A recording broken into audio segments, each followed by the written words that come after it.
అందమైన చర్మ సౌందర్యం మీ సొంతం. Second aqua radiance deep cleansing gel.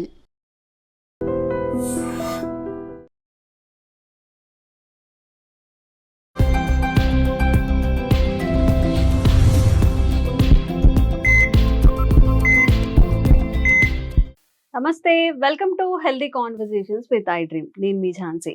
So biryani is an emotion. అసలు బోలెడ్ వీడియోస్ కూడా చేస్తూ ఉంటారు కదా, మిడ్ నైట్లో బిర్యానీ తినడం, 4 AM బిర్యానీ, 3 AM బిర్యానీ అని. దట్టు సాఫ్ట్వేర్స్ నైట్ షిఫ్ట్ చేస్తున్నప్పుడు కూడా చక్కగా ఒక బిర్యానీ ఆర్డర్ చేసుకొని, సాఫ్ట్ డ్రింక్స్ ఆర్డర్ చేసుకొని అలా సిప్కి తాగుతూ ఉంటారు కదా. But end of the day ఇది మన గట్ హెల్త్ మీద ఎంత ప్రభావం చూపిస్తుందో, లాంగ్ టర్మ్లో ఎన్ని ప్రాబ్లమ్స్ వస్తాయో మీకు తెలుసా? సో ఈరోజు డిస్కస్ చేద్దాము. ప్రస్తుతం అంతా ఉన్నారు ఎర్రారపు శ్రీమన్ నారాయణ గారు, సర్జికల్ గ్యాస్ట్రో ఎంట్రాలజిస్ట్. సో సార్తో మాట్లాడి ఒక క్లియర్ ఎక్స్ప్లెనేషన్ తెలుసుకునే ప్రయత్నం చేద్దాం. నమస్తే సార్. నమస్తే. సో ప్రతి ఒక్కరికి బిర్యానీ అనేది నిజంగా ఎమోషన్. మనకి పండగలున్నా, దావత్లున్నా, ఏం జరిగినా బిర్యానీ ఉండాల్సిందే. బిర్యానీ ఓకే, బట్ బిర్యానీతో పాటుగా కొంతమంది బిర్యానీ తింటూనే సాఫ్ట్ డ్రింక్స్ తాగుతూ ఉంటారు. ఒకవైపు బిర్యానీ, ఒకవైపు సాఫ్ట్ డ్రింక్స్. సో ఇది ఎలాంటి ఇష్యూస్ని క్రియేట్ చేస్తుంది మన స్టమక్లో? జనరల్గా అంటే మనం బిర్యానీ అనేది ఏంటంటే యాక్చువల్గా ఒక type of food with spices. Yes. So spices జనరల్గా మనం సపోజ్ ఇంట్లో చేసుకున్న బిర్యానీ సేమ్ స్పైసెస్ యూస్ చేసామనుకోండి, మీకు అంత హెవీగా అనిపించదు. అలా కాకుండా మనం సపోజ్ ఒక ఫంక్షన్కి వెళ్ళినో లేకపోతే ఒక రెస్టారెంట్లో వేసుకున్నప్పుడు అంటే తను లార్జ్ ప్రిపరేషన్లో అది టేస్టీగా ఉండాల్సి వస్తుంది. సో మనకి అందుకే చెప్తారు కదా, ఇంట్లో ఉన్న బిర్యానీ మీరు సేమ్ కుక్ తేజ వండించినా కూడా మీకు అంత టేస్టీ రాదు, అనిపించదు. సో వాళ్ళ ప్రిపరేషన్ సపరేట్ ఉంటుంది ఎప్పుడు కూడా, ఎందుకంటే ఆ టేస్ట్ కోసం. సో ఈ మనం ఎప్పుడు తింటున్నాము, సపోజ్ మనం బిర్యానీ బయట తిన్నాము, సో లంచ్ టైంలో తీసుకున్నప్పుడు మళ్ళీ మీకు అంత హెవీ అనిపించదు. మీరు ఆర్డ్ టైమింగ్స్ లో తీసుకుంటున్నాం అనుకోండి సపోజ్, అట్లా కాకుండా రిపీటెడ్ గా అదే పనిగా ఆఫర్ ఇచ్చారనో, ఇప్పుడు వచ్చిన మన ప్లాట్ఫామ్స్ ఉన్నాయి కదా, ready to give the platforms లాగా, వాళ్ళు వచ్చిన దగ్గర నుంచి ఏంటంటే మనము నెంబర్ ఆఫ్ బిర్యానీస్ తినడం ఎక్కువైపోయింది, బయట తినడం ఎక్కువైపోయింది.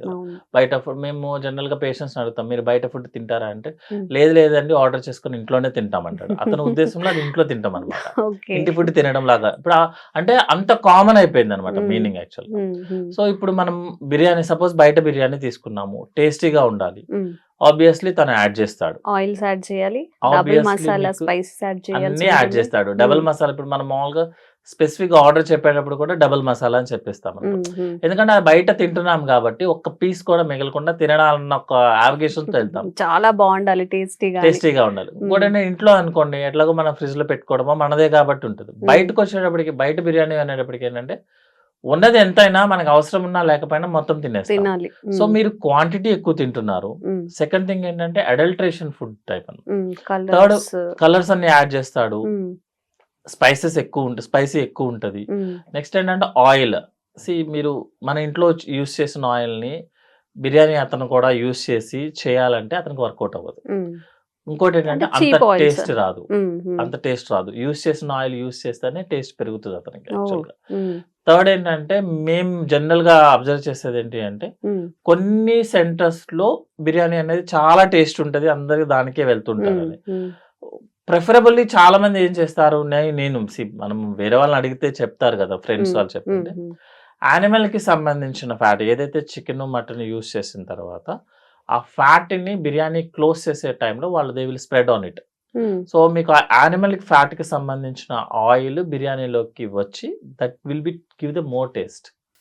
నిజమో నాకు తెలియదు, జనరల్ గా టేస్టీ బిర్యానీస్ ఎక్కువ వాడ్స్ యూస్ చేయడానికి యానిమల్ ఫ్యాట్ ని they will use it. Actually animal fat అంటే ఇప్పుడు ఏదైనా ఎముకల నుంచి తీస్తారు అంటారు, అలాంటివా? కాదు, సపోజ్ మనం గోట్ కానీ ఉన్నాయి అనుకోండి, పైన మజిల్ యూస్ చేస్తాము, దాని మీద ఫ్యాట్ ఉంటది కదా, ఆ ఫ్యాట్ ని లేకపోతే చికెన్ లో ఉండాల్సిన ఫ్యాట్ ని they will spread on the last biryani అయిపోయి కొంచెం మనం ఎలా అయితే చేయాలి కదా, ఇలా గార్నిష్ చేస్తాము, దానికి వాళ్ళు కొంచెం చేస్తే దట్ టేస్ట్ బాగుంటది అనే ఉద్దేశంతో యాక్చువల్ గా చేస్తారు. బట్ అది హెల్త్ కి మంచిది, వెరీ డేంజరస్ కదా మేడం. మీరు లైక్ యానిమల్ ఫ్యాట్ నుంచి తీసిన ఆయిల్ అనమాట యాక్చువల్ గా.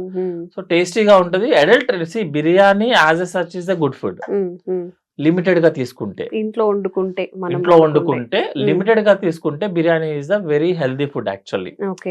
ఎందుకని అంటే దాంట్లో వాడిన స్పైసెస్ మ్యామ్, ఓకే దాంట్లో వాడిన spices is anti cancer agents అంటాము, యాంటీ ఇన్ఫ్లమేటరీ ఏజెంట్స్ అన్నమాట. సో దాంట్లో వాడిన spices, biryani is the very healthy food యాక్చువల్గా.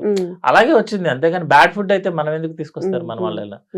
కానీ దాన్ని అడల్టరేట్ చేయడం వల్ల వచ్చిన ప్రాబ్లం ఇది. ఫస్ట్ థింగ్ అంటే అమౌంట్, మీరు ఎక్కువ అమౌంట్ తీసుకోవడం. సెకండ్, నేను చాలా మంది అబ్జర్వ్ చేసేది ఏంటంటే, పార్టీ ఉంది అంటే చాలా టైం ఫాస్టింగ్ ఉంటారు, ఎక్కువ తినొచ్చు అన్న ఉద్దేశం. ఊరికే కామెడీగా చెప్పిన, బట్ వన్ బిర్యానీ ప్లాన్ చేసుకున్నప్పుడు వాడు ఒక మీల్ ని స్కిప్ చేస్తాడు యాక్చువల్. సో మీరు ఫాస్టింగ్ లో ఉన్నప్పుడు బిర్యానీ తినేస్తున్నాం, సో ఇంకా ఎక్కువ డ్యామేజ్ జరగడానికి ఛాన్సెస్ ఉంటుంది. ఇంకోటి ఏంటంటే, ఇప్పుడు మీరు అన్నట్టు మిడ్ నైట్ 4 o'clock 3 o'clock ఇంతకుముందు మనకి 11 o'clock క్లోజ్. ఇప్పుడు స్పెషల్ పర్మిషన్స్ తీసుకొని ఎప్పుడైనా 24 hours. మన హైదరాబాద్ అయితే గ్యారంటీ దొరుకుతుంది, మీరు ఎక్కడికి వెళ్ళినా మంచి మంచి సెంటర్స్ లోనే బిర్యానీ దొరుకుతుంది. సో లేట్ గా తింటున్నాం అంటే అర్థం ఏంటంటే, మనం ఆ టైంలో ఆల్రెడీ అవేక్ ఉన్నాము, మీ స్ట్రెస్ లెవెల్స్ ఎక్కువ ఉంటాయి, నిద్ర లేకుండా ఉన్నారు మీరు, మీ స్ట్రెస్ లెవెల్స్ ఆల్రెడీ హైలో ఉంటాయి, మీకు ఆల్రెడీ యాసిడ్స్ లెవెల్స్ పెరిగిపోతూ ఉంటది, యాసిడ్స్ అన్ని మనం pancreatic juice, liver juice already ఎక్కువ ఉంటాయి. మీరు అదే టైంలో బిర్యానీ తిని ఇంకా ఎక్కువ డ్యామేజ్ చేస్తాం అనమాట. అంటే ఎక్కువ ఫుడ్ తీసుకుంటాము, ఆయిల్ ఉంటుంది, అదే టైంలో మనకి నిద్ర ఉండదు, ఇవన్నీ మిక్స్ అవుతాయి. మూడోది ఏంటంటే, ఆ టైంలో తినేది వితౌట్ సాఫ్ట్ డ్రింక్స్ కుదరదు యాక్చువల్గా. జనరల్ గా సాఫ్ట్ డ్రింక్స్ యాడ్ అయిపోతాయి. సాఫ్ట్ డ్రింక్స్ ఏదైనా సరే మన కార్బోనేటెడ్ డ్రింక్స్ కి యాసిడ్ లెవెల్స్ పెరుగుతాయి, షుగర్స్ ఎక్కువ ఉంటది, అది ఆల్రెడీ అడల్టరేటెడ్ ఫుడ్, అదేమి సేఫెస్ట్ ఫుడ్ కాదు. ఇవన్నీ మిక్స్ అవడం వల్ల ఎక్కువ డ్యామేజ్ అవుతుంది. అండ్ ఇంకొక ఎడిషన్ సార్, ఇప్పుడు చాలా మంది ఆల్కహాల్ కూడా తీసుకుంటూ ఉంటారు కదా తినేటప్పుడు. సో ఆల్కహాల్ బెటరా అంటే ఫుడ్ తీసుకునేటప్పుడు ఏది బెటర్ కాదు, బట్ ఈ రెండిట్లో కంపేర్ చేస్తే ఏది మోస్ట్ డేంజరస్ అంటారు? జనరల్ గా ఒక సపోజ్ 100 ml to 100 ml మీరు కంపేర్ చేస్తే సాఫ్ట్ డ్రింకే డేంజర్ మేడం యాక్చువల్గా. సాఫ్ట్ డ్రింకే డేంజర్, ఎక్కువ డేంజర్ చేస్తుంది. లాంగ్ టర్మ్ సైడ్ ఎఫెక్ట్ కలిగించేది లివర్. ఒక ప్రొడక్ట్ స్మోక్ చేశారు అనుకోండి మేడం, మీరు మామూలుగా జనరల్ గా హెయిర్ నుంచి టో వరకు ఏ ఆర్గాన్ అయినా డ్యామేజ్ చేస్తుంది స్మోకింగ్. సపోజ్ ఆల్కహాల్ తీసుకున్నాం అనుకోండి మేడం, జనరల్ గా డ్యామేజ్ చేసేది లివర్, ప్యాంక్రియాస్, జనరల్ గా మిగతా ఆర్గాన్స్ ఇన్వాల్వ్ చేయదు. మీరు సాఫ్ట్ డ్రింక్స్ తీసుకున్నారు అనుకున్నాను, మీకు షుగర్ లెవెల్స్ ఈజీగా పెరుగుతాయి. Sugar is the more danger actual. అంటే తీసుకున్నంత వరకు హ్యాపీ, ఎక్కువ తీసుకుంటే ఎక్కువ డ్యామేజ్ చేస్తుంది. అదే టైంలో ఏంటంటే అది carbonated drinks, so acid levels పెరుగుతాయి. సో ఒక పర్టికులర్ గా ఒక డిసీజ్ బేస్ చూసుకుంటున్నప్పుడు కంపేర్ చేయలేము మనం డైరెక్ట్ గా. బట్ ఒక 100 ml తీసుకొని ఒక 100 ml alcohol, 100 ml soft drink తీసుకుంటే కొన్ని లెవెల్స్ లో soft drink is the more danger, కొన్ని లెవెల్స్ లో alcohol is the more danger disease వైగా చూసుకుంటే. కానీ సాఫ్ట్ డ్రింక్ తీసుకున్న వారికి పేషెంట్ కి సెడేషన్ రాదు, కాన్షియస్ లెవెల్ ఉంటాయి, యాక్సిడెంట్స్ అవ్వవు, ఏం జరగదు. అప్పటికి కొంచెం హ్యాపీగా అనిపిస్తుంది, అప్పటికి హ్యాపీగా అనిపిస్తుంది అంటే ఎక్కువ తినేస్తాడు ఇంకా యాక్చువల్ గా. So ML to ML compare చేసుకుంటున్నప్పుడు soft drink is the more danger. ఇప్పుడు మీరు ఏదైనా ఆ షుగర్స్ ని బ్రేక్ చేయడానికి ఇంకా ఎక్కువగా వర్క్ చేయాల్సి వస్తుందా? ఇంకా ఎక్కువ వర్క్ చేసుకోవాల్సి వస్తుంది. కాకపోతే ఈజీ అబ్జర్బుల్ షుగర్ మేడం అది. ఇట్స్ మీరు కంపెనీస్ లో చూసుకుంటే sugars they will add like anything, అది లేకపోతే టేస్ట్ రాదు యాక్చువల్గా. మీరు సోడా, చాలా మంది ఏం చేస్తున్నారంటే ఈ మధ్య సోడా తాగుతున్నారు యాక్చువల్గా. సోడాలో కూడా మీకు కార్బోనేటెడ్ డ్రింక్, అది కూడా మినిమం లేకుండా ఎవరు షుగర్స్ రావద్దు కదా. సో సాఫ్ట్ డ్రింక్స్ ఏంటంటే మోర్ షుగర్స్ అబ్జర్వ్ అయిపోతుంది, మీరు వర్కౌట్ చేసిన తర్వాత పెద్ద యూజ్ ఏమి ఉండదు. చాలా మంది అదే చెప్తుంటారు, ఉన్నది ఎందుకు తినడానికే కదా, తింటాను వర్కౌట్ చేస్తాను అని చెప్పి. జనరల్ గా ఉన్నది ఎందుకు తినడానికంటే మొత్తం తినుకుంటా వెళ్తే మోర్ డేంజర్ మేడం. యాక్చువల్గా is slow poisoning, food is slow poisoning. మనం ఎలా అవసరమైతే అలా తింటే కరెక్ట్ యాక్చువల్ గా. ఇంకోటి ఏంటంటే తిన్న తర్వాత వర్కౌట్ కాదు మేడం యాక్చువల్ గా. మీరు సపోజ్ ఈ రోజు బాగా వర్క్ చేశారు, వర్క్ చేసిన తర్వాత తినొచ్చు, మీరు ఆకలి మీద ఉంటారు, అది అరిగిపోతుంది. మీరు మొత్తం తినేసిన తర్వాత నేను వర్కౌట్ చేస్తానంటే ఆల్రెడీ అది డైజెస్ట్ అయిపోయి దాని పని అయిపోయింది. మీరు నెక్స్ట్ రోజు మార్నింగ్ కూర్చొని అవి కరిగిస్తానంటే కుదరదు యాక్చువల్. అంటే యూజ్ ఉండదా దాని వల్ల? ఈ రోజు నైట్ నేను తినేసాను, ఫుల్ గా తినేసాను, లేదా డే అంతా తినేసాను, నెక్స్ట్ డే వెళ్ళి నేను జిమ్ లో వర్కౌట్ చేస్తాను అంటే అదేమి? జనరల్ గా ఈ రోజు తిన్నది అరిగిపోతుంది మేడం, బట్ ఈ రోజు తిన్నది మీరు అరిగించాలంటే 15 రోజులు పడుతుంది. 15 రోజులు పడుతుంది అంతే కదా, ఆల్రెడీ లోపలికి వెళ్ళిపోయింది మేడం. మీరు దాన్ని బయట తీయాలి కదా, బయట తీయాలంటే ఇట్ విల్ టేక్ టైం. అంతేగా, అందుకనే ఈజీగా ఫుడ్ వెళ్ళిపోతుంది, కానీ దాన్ని బయట తీయడానికి టైం పడుతుంది. అందుకే చెప్తాం కదా మీకు, టమ్మీ అంటే పొట్ట పెరగడంకి షార్ట్ టర్మ్ లో పొట్ట పెరుగుద్ది, తగ్గించాలంటే సంవత్సరాలు పడుతుంది. సో ఏంటంటే మనం జనరల్ ఏంటంటే కొంతమంది ఇంకా తెలివైన వాళ్ళు ఉంటారు. Hmm. ఆల్కహాల్ తీసుకునే ముందే గ్యాస్ టాబ్లెట్ వేసేసుకొని ఆల్కహాల్ తాగేస్తారు. ఎక్కువ ఫుడ్ తినే ముందే టాబ్లెట్ డైజెషన్ టాబ్లెట్స్ వేసుకోవడం. డైజెషన్ Yes, టాబ్లెట్లు, yes. డైజెషన్ టాబ్లెట్లు అన్ని వేసేస్తాం అన్నమాట. Hmm, సో ఈ అర్ధరాత్రి తినడాలు, ఎక్కువ లైక్ మండీలో వెళ్ళి తినడాలు, hmm, ఇవన్నీ ఏంటంటే ఎప్పుడో ఒకసారి జస్ట్ ఫర్ ఫన్ కోసము. మనము కూడా ప్రతిరోజు పొద్దున ఆఫీస్కి వెళ్ళి సాయంత్రం ఇంటికి వచ్చి ఒక బోరింగ్ లైఫ్. hmm, hmm. దాని నుంచి ఏదో 1-2 సార్లు చీట్ చేయడం లాగో లేకపోతే స్కిప్ చేయడం లాగో తప్పలేదు కానీ, Hmm. ఇక అదే హైదరాబాద్ వచ్చాం కదా, ఒక 10 బిర్యానీలు తినేసి తినేసేద్దాం. మనం దాని గురించి రివ్యూలు ఇచ్చేసి ఇస్తే, అందరికి రివ్యూలు ఇస్తే Hmm. That is a very danger actual గా. Okay. అంటే దాంతో యాడ్ చేసి సాఫ్ట్ డ్రింక్స్ కానీ, Hmm. ఆల్కహాల్ తీసుకోవడం, మళ్ళీ స్మోకింగ్, ఇవన్నీ ఏంటంటే Hmm. ఒకటి యాడ్ అవ్వకుంటూ వెళ్ళి మోర్ డేంజర్ చేస్తుంది Hmm, యాక్చువల్ గా. hmm. ఇప్పుడు ఒక పర్సన్ 20 to 25 30 లోపు ఉన్నారనుకోండి, తనకి బ్యాడ్ హ్యాబిట్స్ అన్నీ ఉన్నాయి. ఆల్కహాల్ కానీ స్మోకింగ్ కానీ ఎక్కువ ఎప్పుడంటే అప్పుడు తినడం. ఈ పర్సన్కి డేంజర్స్ అంటే తనకి హెల్త్ పాడవడంలో ఎక్కువ ఛాన్సెస్ ఉంటాయా? ఒక 40 ఇయర్స్ ఉన్నప్పుడు ఈ కేసెస్ అనేవి ఇంకా సివియర్ అవుతాయా? ఎట్లా? జనరల్ గా మేము ఏం చెప్తామంటే, సిగరెట్స్ యాక్చువల్ గా మీరు బ్యాడ్ హ్యాబిట్స్ అన్నారు, ఇప్పుడు అది రెగ్యులర్ హ్యాబిట్స్ అయిపోయాయి. అదో Smoking- కల్చర్ అయిపోయింది అది అందరిలో. రెగ్యులర్ హ్యాబిట్స్, అవి లేకపోతే మనల్ని తేడాగా చూస్తారు యాక్చువల్ గా, లైక్ మీ అన్నమాట. Oh. అదేం Okay. చేస్తారంటే, మనం సపోజ్ ఒక పేషెంట్ సిగరెట్స్ తాగుతున్నారు అనుకోండి madam, how many pack years అని అడుగుతాం అనమాట. హౌ మెనీ ప్యాకెట్ అంటే Hmm. మీరు ప్రతిరోజు ఎన్ని సిగరెట్స్ తాగుతారు, అలాగా ఎన్ని సంవత్సరాల నుంచి తాగుతున్నారు. Hmm, మనం నెంబర్ ఆఫ్ ఇయర్స్ పెరిగే కొద్దీ అతనికి డ్యామేజ్ ఎక్కువ అవుతుంది. hmm, సపోజ్ మీరు ఆల్కహాల్ తీసుకున్నారు అనుకోండి, ఎన్ని రోజులు తీసుకుంటున్నారు, అకేషనల్ గా అడుగు. First question is, Hmm. మీరు అప్పుడప్పుడు తాగుతారా, రెగ్యులర్ గా తాగుతారా? hmm, లేదండి మేము రెగ్యులర్ అన్నారనుకోండి, మీకు Hmm. రిస్క్ ఎక్కువ ఉంటుంది అనమాట. hmm, hmm, అట్లా కాదు, అకేషనల్ అన్నారనుకోండి, రిస్క్ తగ్గుతుంది కానీ జీరో అవ్వదు మేడం ఎప్పుడు కూడా. hmm. So number of years పెరిగే కొద్దీ అతనికి రిస్క్ ఎక్కువ ఉంటుంది. Okay. ఎందుకంటే బాడీ, ఇప్పుడు సపోజ్ మనం స్మోక్ చేస్తాం అనుకోండి, Hmm, మనకి రెస్పిరేషన్ సిస్టమ్ లో ఉన్న layer hmm, every third day regenerate అవుతుంది. hmm. Every third day regenerate అవుతున్న దాన్ని మీరు ఎవ్రీడే డ్యామేజ్ చేస్తూ ఉన్నారనుకోండి, అది క్యాన్సర్ కింద కన్వర్ట్ అవుతుంది. Hmm, ఆల్కహాల్ కూడా అంతే మేడం. సపోజ్ నేను ఆల్కహాల్ తీసుకున్నాను, లివర్ కొంచెం డ్యామేజ్ అవుతుంది, అది రికవరీ అవుతుంది. మీరు నెక్స్ట్ రోజు మళ్ళీ తీసుకుంటాము, మళ్ళీ డ్యామేజ్ అవుతుంది, మళ్ళీ రికవరీ అవుతుంది. ఈ డ్యామేజ్ రికవరీ అవుతున్నప్పుడు బాడీ కంట్రోల్ తప్పుద్ది, అప్పుడు క్యాన్సర్ వస్తుంది. మరి క్యాన్సర్ అంటే కొత్తగా ఎక్కడి నుంచో రాదు మేడం. యాక్చువల్గా రిపేర్ అవుతుంది, డ్యామేజ్ రిపేర్. ఈ ప్రాసెస్ కనుక కంట్రోల్ దాటేసింది అనుకోండి, క్యాన్సర్ కింద కన్వర్ట్ అయిపోతుంది. క్యాన్సర్. స్మోక్ చేసినా, ఆల్కహాల్ తీసుకున్నా, సాఫ్ట్ డ్రింక్స్ ఎక్కువ తాగినా, ద ఫైనల్ ఎండ్ రిజల్ట్ అదే మేడం. క్యాన్సరా? అది సినిమా థియేటర్ ముందు వేసిన యాడే. మీరు ఫైనల్ గా ఏం చేసినా ఫైనల్ ఎంట్రీ అదే. మీరు సిరోసిస్ వస్తుంది, క్యాన్సర్ లో ఆస్తమా వస్తుంది, ఇవన్నీ మనం అనుకునే మాటలు యాక్చువల్ గా. ఫైనల్లీ మీరు నెంబర్ ఆఫ్ డేస్ ఎక్కువ తీసుకునే కొద్దీ ఫైనల్ గా అదే వస్తుంది. అది రాకుండా ఫైనల్ గా మనం ఏం తప్పించుకోవడానికి ఏం లేదు.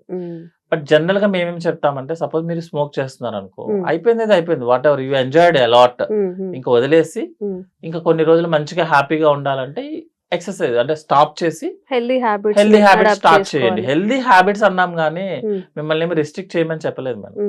సపోజ్ మీరు ఆల్కహాల్ అలవాటు ఉంది, you are unable to stop, దాన్ని మీరు పార్టీ మినిమైజ్ చేయడం, వీక్ మంత్లీ వన్స్ ట్వైస్, అది కూడా ఏంటంటే ఏదో లిమిటెడ్ గాను అలా తీసుకోండి. మీరు స్మోకింగ్ ఆపలేకపోతున్నారు అనుకోండి, ఆపొద్దు, మిమ్మల్ని ఆపమని ఎవరో చెప్పరు, బట్ వెరీ లిమిటెడ్ అనమాట. ఇంకా ఎట్లా అంటే ఎప్పుడో ఒకసారి ఒక హ్యాబిట్ లా ఉన్నది ఒక చిన్న నార్మల్ గా మార్చుకోండి. అండ్ మన వాళ్ళు ఇంకొకటి చెప్తూ ఉంటారు ఏంటంటే, ఇప్పుడు నార్మల్ గా రెగ్యులర్ గా డ్రింక్ చేసేవాళ్ళు, స్మోక్ చేసేవాళ్ళు ఒక్కసారిగా స్టాప్ చేస్తే, నాకు డ్రింక్ చేసినప్పుడు అంతా హెల్దీగా ఉంది, ఆపేసిన తర్వాత ఒంట్లో అన్ని డిసీజెస్ వస్తున్నాయి అని చెప్పి, ఇది నిజమేనా?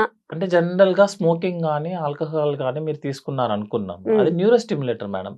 సో మీరు తీసుకున్నప్పుడు మీరు ఫీల్ వెరీ హ్యాపీ, మీకు ఏ ప్రాబ్లం లేనట్టు. ఆల్కహాల్ తీసుకుంటే మీరు ఆల్రెడీ కాన్షియస్ లో ఉన్నాం కాబట్టి మనము వీఆర్ వెరీ హ్యాపీ, చిన్న ప్రాబ్లమ్స్ కూడా మనకి ప్రాబ్లం లో అనిపించదు, ఎందుకంటే అది న్యూరో స్టిమ్యులేటర్. అదే టైంలో మనల్ని హ్యాపీగా నిద్రపుచ్చుద్ది.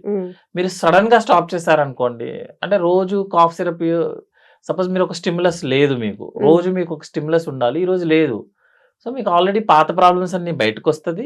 అదే టైంలో ఏంటంటే ఈ న్యూరో స్టిమ్యులేటర్ రేపడం వల్ల బాడీ అడుగుతుంది అనమాట, క్రేవింగ్స్ అంటారు దాన్ని యాక్చువల్గా, అంటే విత్ డ్రావెల్ అనమాట. సో అందుకనే ఎప్పుడు కూడా ఆల్కహాల్ సడన్ గా బంద్ చేయడం అనేది రాంగ్. ఆల్కహాల్ కానీ స్మోకింగ్ కానీ ఏది సడన్ గా బంద్ చేయొద్దు. చేయకుండా ఏంటంటే రెగ్యులర్ గా వీక్లీ కొంచెం రోజులు స్కిప్ చేయడము, మంత్లీ స్కిప్ చేయడము, తర్వాత డైరెక్ట్ గా ఇయర్లీ ఆపేస్తాం. అలా ఆపకుండా మీరు సడన్ గా చేస్తే మళ్ళీ సైకాట్రిస్ట్ ని కలవాల్సి వస్తుంది. ఓకే. క్రేవింగ్స్ వస్తాయి, విత్డ్రావల్ సింటమ్స్ వస్తాయి. అందుకని జనరల్ గా ఏం చేస్తారంటే ఆపదాం అనుకున్నవాడు మెల్లగా ఆపుతాడు, ఆపకాకుండా మళ్ళీ స్టార్ట్ చేద్దాం అనుకున్నవాడు 10 రోజులు ఆపంగానే మనకి కంప్లైంట్లు స్టార్ట్ అవుతాయి. మన ఇంట్లో వాళ్ళే అడుగుతారు, సర్లే బాబు కొంచెం తీసుకోవాలి. సో జనరల్ గా ఈ మిడ్ నైట్ బిర్యానీస్ ఒక హెల్దీ హ్యాబిట్ చేసుకోవాలి తప్ప అప్పుడప్పుడు తీసుకోవడము పార్టీ బేసిస్ ఏదో చీటింగ్ లాగా అప్పుడప్పుడు సడన్ గా దట్స్ ఓకే, బట్ రెగ్యులర్ గా తీసుకోవడం అనేది వెరీ డేంజర్. ఓకే. సో ఇప్పుడు పార్టీ కల్చర్ అని చెప్పి, ఎవరి బర్త్డే అని చెప్పి, లేకపోతే టీమ్ లంచ్లు అని చెప్పి చాలా మన హెల్తీ అంటే మన లైఫ్ స్టైల్లో హెల్త్ ఆర్ ఫుడ్ హ్యాబిట్స్ అనేవి కూడా చాలా మారిపోయాయి.